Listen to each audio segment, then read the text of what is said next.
UPSC અને GPSC PYQ ટોક્સમાં આજે આપણે વિજ્ઞાન અને ટેકનોલોજીમાંથી પૂછાયેલા પીવાયક્યુની ચર્ચા કરીશું. અંતરિક્ષ ક્ષેત્રમાંથી વિજ્ઞાન અને ટેકનોલોજીમાં 20 થી 25 જેટલા પ્રશ્ન પૂછાયેલા છે યુપીએસસી અને જીપીએસસી બંનેમાં થઈને. એમાંથી કરંટ બેઝ ઉપર પ્રશ્નો હોય એને તમે અવગણી શકો. એ સિવાયના પ્રશ્નો સારા એવા છે જે યુપીએસસી અને જીપીએસસીમાં પૂછાયેલા છે, જે તમને પ્રત્યક્ષ કે પરોક્ષ રીતે ફરી ભવિષ્યમાં બી અંતરિક્ષમાંથી પ્રશ્ન પૂછાય તો તમને ઉપયોગી બની શકે. કયા કયા ટોપિકમાંથી પ્રશ્ન પૂછાયેલા છે? નાવિક નેવિગેશન પ્રણાલી છે એ પૂછાયેલી છે. અંતરિક્ષમાં ઈસરોની સફળતાઓ પૂછાયેલી છે. સિદ્ધિઓ પૂછાયેલી છે. ઈસરોના પડકારો અને તકો પર પણ પ્રશ્ન પૂછવામાં આવ્યો છે. માનવ સહિતના મિશનમાં પડકારો એટલે બેઝિકલી ગગનયાનમાં પડકારો એ પૂછાયેલા છે.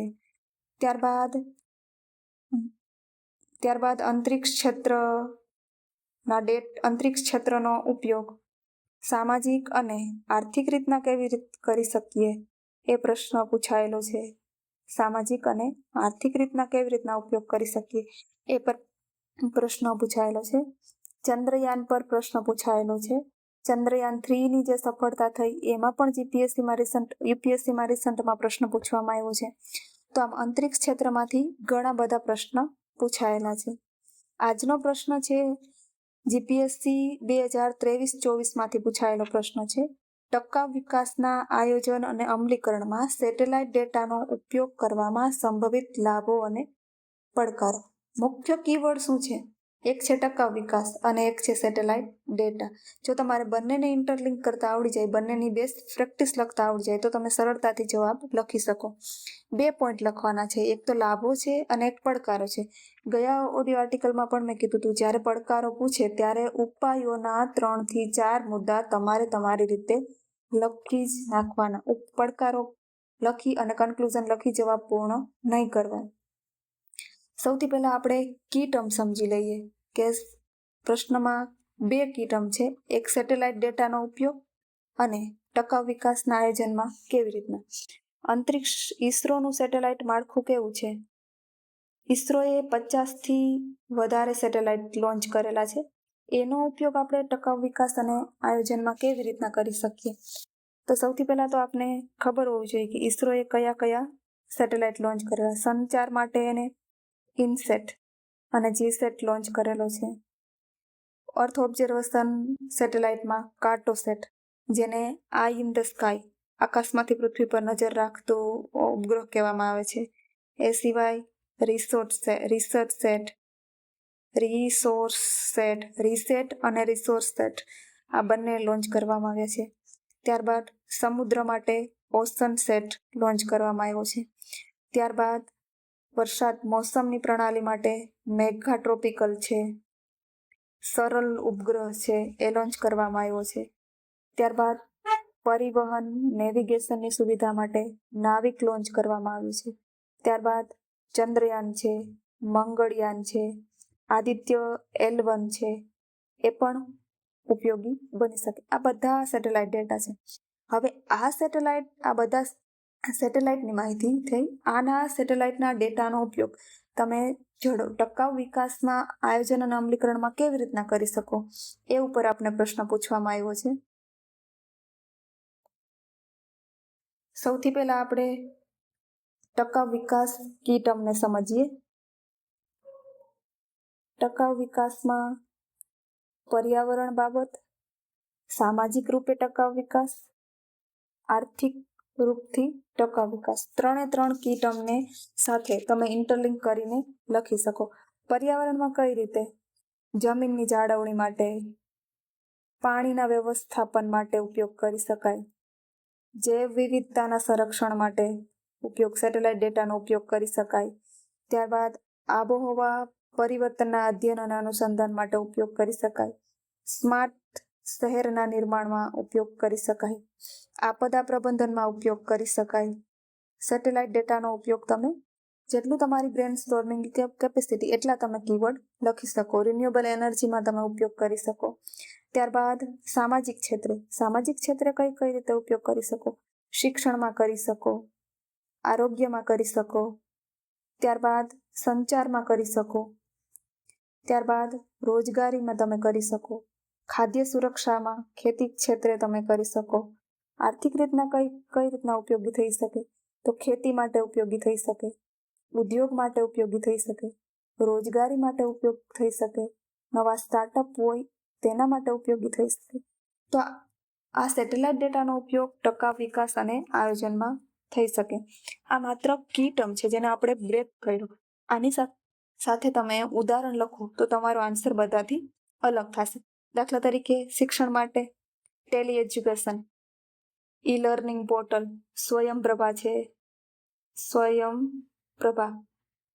સ્વયં પોર્ટલ છે, બાયસેગથી શિક્ષણ એ પણ સેટેલાઇટ ડેટાનો ઉપયોગ કરીને આપવામાં આવે. આરોગ્ય માટે ટેલિમેડિસનની સુવિધા છે. સંચાર માટે નાવિક સિસ્ટમ છે, નાવિક પદ્ધતિ, તો આનો ઉપયોગ કરી શકો તમે. ખેતી ક્ષેત્રે ભારત સેટેલાઇટ કૃષિ પ્રોગ્રામ હાલે છે તેનો તમે ઉપયોગ કરી શકો. આપદા પ્રબંધનમાં કઈ રીતના ઉપયોગ કરી શકો? તો આપદા પ્રબંધનના નિરીક્ષણ અને માટે ઉપયોગ કરી શકો. સ્માર્ટ શહેરના નિર્માણ માટે તમે સેટેલાઇટ ડેટાનો ઉપયોગ કરી શકો. જૈવ વિવિધતા માટે તો દાખલા તરીકે મેપ માય ઇન્ડિયા, આ પોર્ટલ ઉપર નકશા બનાવવામાં આવે તો તેનો તમે ઉપયોગ કરી શકો. પાણીની જળ સંરક્ષણ માટે કેવી રીતના? તો ભુવન ભૂજલ પોર્ટલ લોન્ચ કરવામાં આવ્યું છે જે પાણીની દેખરેખ રાખે, એનું નિયમન કરે તો તેના માટે તમે ઉપયોગ કરી શકો. કી ટર્મ જો તમને બ્રેક કરતા આવડી જાય તો તમારે તેની સાથે રિલેવન્ટ બેસ્ટ પ્રેક્ટિસ કે ઉદાહરણ જ કોટ કરવાના રહેશે. જોઈએ આજનો પ્રશ્ન. સૌથી પહેલા પ્રસ્તાવના મુખ્ય કીવર્ડ સાથે બેસતી હોય તેવી લખવી. 3 થી 4 લીટીમાં લખવી. ભારત પાસે 50થી વધારે સેટેલાઇટ ઉપગ્રહોનો સંગ્રહ છે. આ સેટેલાઇટ પરથી પ્રાપ્ત સેટેલાઇટ ડેટાનો ઉપયોગ ટકાઉ વિકાસ માટે મહત્વપૂર્ણ સાધન સાબિત થઈ શકે છે. ટકાઉ વિકાસ માટે સેટેલાઇટ ડેટાના ઉપયોગના લાભો કયા લાભો થાય? તો એક તો પૃથ્વી અવલોકન માટે ઉપયોગ થાય, પૃથ્વીના અધ્યયન કરવા માટે, જેના ઉપરથી આપણે ટકાઉ વિકાસની રણનીતિ અને રોડમેપ બનાવી શકીએ. ઉદાહરણ તરીકે અર્થ ઓબ્ઝર્વેશન સેટેલાઇટ ડેટાનો ઉપયોગ. ત્યારબાદ કૃષિ ક્ષેત્રમાં પાકના ઉત્પાદનોને અનુમાન લગાડવા માટે, વરસાદની આગાહી માટે, તાપમાનની જાળવણી માટે. દાખલા તરીકે ભારત કૃષિ સેટેલાઇટ પ્રોગ્રામ. જો તમે આ બેસ્ટ પ્રેક્ટિસ કે એક્ઝામ્પલ કોટ કરતા આવડી જાય તો તમે તમારો આન્સર બધાથી કંઈક અલગ લખી શકો. ત્યારબાદ જળની જાળવણી માટે, દાખલા તરીકે ભુવન ભૂજલ પોર્ટલ. જળવાયુ પરિવર્તન માટે, દાખલા તરીકે ઓશન સેટના સેટેલાઇટ ડેટા છે તો એ સમુદ્રનું તાપમાન, પવન અને હવામાનની જાણકારી આપે. તો એના ઉપરથી આપણે વાતાવરણમાં થતા ફેરફારો, સમુદ્રના પાણીના સ્તરમાં ફેરફારો, બરફ પીગળવા, તાપમાન વગેરે ઘટનાની માહિતી મેળવી શકીએ. જંગલો અને જૈવ વિવિધતાનું સંરક્ષણ અને સંવર્ધન, તેમાં કેવી રીતના ઉપયોગી થઈ શકે? તેના ડેટાથી દેખરેખ અને નિયમન રાખી શકાય. વન્યજીવન અને પ્રજાતિઓનું સંરક્ષણ કરી શકાય. દાખલા તરીકે મેપ માય ઇન્ડિયા. શહેરી આયોજન માટે કાર્ટોસેટ છે અને આઈ ઇન ધ સ્કાય કહેવાય, જે ભૌગોલિક સૂચના એકત્રીકરણમાં ઉપયોગી થઈ શકે. ત્યારબાદ વૈજ્ઞાનિક અનુસંધાન અને નવાચાર માટે, તો એનાથી ટકાઉ વિકાસ માટે નવી શોધો અને નવાચારને પ્રોત્સાહન મળે. દાખલા તરીકે ચંદ્રયાન 3ના ડેટા. નેવિગેશન અને પરિવહનની ક્ષમતા સુધારવા માટે, દાખલા તરીકે નાવિક છે, નભ મિત્ર પોર્ટલ છે. ત્યારબાદ આપદા પ્રબંધન માટે ચક્રવાત, પૂર, દુષ્કાળ, અતિવૃષ્ટિ વગેરેમાં પૂર્વ ચેતવણી પ્રણાલી વિકસાવવા માટે ઉપયોગી થઈ શકે. ઈસરોનું જમીની ઉપકરણ છે એ માછીમારોને સૂચના ઉપલબ્ધ કરાવે છે, તો તેમાં ઉપયોગી બની શકે. હવે પ્રશ્નમાં બીજો એક પોઈન્ટ હતો કે પડકારો કયા છે? સેટેલાઇટ ડેટા તો આપણી પાસે હજ પ્રમાણમાં ઉપલબ્ધ છે, પણ ડેટા મેળવવા ખર્ચાળ પદ્ધતિ છે. ડેટા અનુપલબ્ધતા છે. સેટેલાઇટ ડેટાનું વિશ્લેષણ કરવું એ પણ એક જટિલ કાર્ય છે. એટલા બધા ઇમેજીસ ડેટા ઉપલબ્ધ હોય કે તેનું વિશ્લેષણ કરવું પણ મુશ્કેલ છે. વિશ્લેષણ માટે કુશળ માનવ સંસાધન નથી. નાણાંનો અભાવ છે. ડેટા સંગ્રહ અને સંચાલનની પણ સમસ્યા છે. આપણી પાસે ડેટા સ્ટોરેજ માટે કંઈ નથી, એનું સંચાલન કરવા માટે કંઈ નીતિ નથી. સરકારની નીતિઓનો પણ અભાવ જોવા મળે છે. તો તમે 5 થી 6 કી પોઈન્ટ આની સાથે જો તમારી પાસે ડેટા હોય તો તમે લખીને બધાથી અલગ આન્સર બનાવી શકો. એમાં શું કરી શકાય? તો સેટેલાઇટ ડેટાના સંગ્રહ અને સંચાલન માટે નિયમન બોર્ડની રચના કરી શકાય. ડેટાના આકલન માટે તમે મશીન લર્નિંગ છે, AI છે, બ્લોકચેન ટેકનોલોજીનો ઉપયોગ કરી શકો. ડેટા સ્ટોર માટે ડેટા સેન્ટર, ક્લાઉડ એજન્સીની સ્થાપના કરી શકો. ખાનગી અને સંયુક્ત ભાગીદારીથી ડેટાને પ્રોત્સાહન આપી શકો. તો આ થયો આજનો પ્રશ્ન. કન્ક્લુઝન છે, સેટેલાઇટ ડેટાનો ઉપયોગ અને નિયમનથી ન માત્ર ટકાઉ વિકાસનું આયોજન થાય, પરંતુ આર્થિક વિકાસને ગતિમાંથી પ્રગતિમાં વાળવા માટે પણ ઉપયોગી બની શકે છે. આજનો પ્રેક્ટિસ પ્રશ્ન છે, ભારતીય અવકાશ અંતરિક્ષ સંસ્થા ઇસરોની મુખ્ય સિદ્ધિઓ અને સામાજિક આર્થિક વિકાસમાં તેનો ફાળો એ ઉપર ચર્ચા કરો. આજનો પ્રેક્ટિસ પ્રશ્ન છે. જો તમને અમારી ચેનલ કે અમારી ચેનલમાં પીવાયક્યુની ચર્ચા વેલ્યુએબલ લાગે તો તમે તમારા જીપીએસસીની તૈયારી કરતા, મુખ્ય પરીક્ષાની તૈયારી કરતા મિત્રો સાથે અમારી ચેનલ લાઇક, શેર અને સબસ્ક્રાઇબ કરો, જેથી ભવિષ્યમાં અમે વધારે ઇનોવેટિવ કન્ટેન્ટ તમને પૂરું પાડી શકીએ.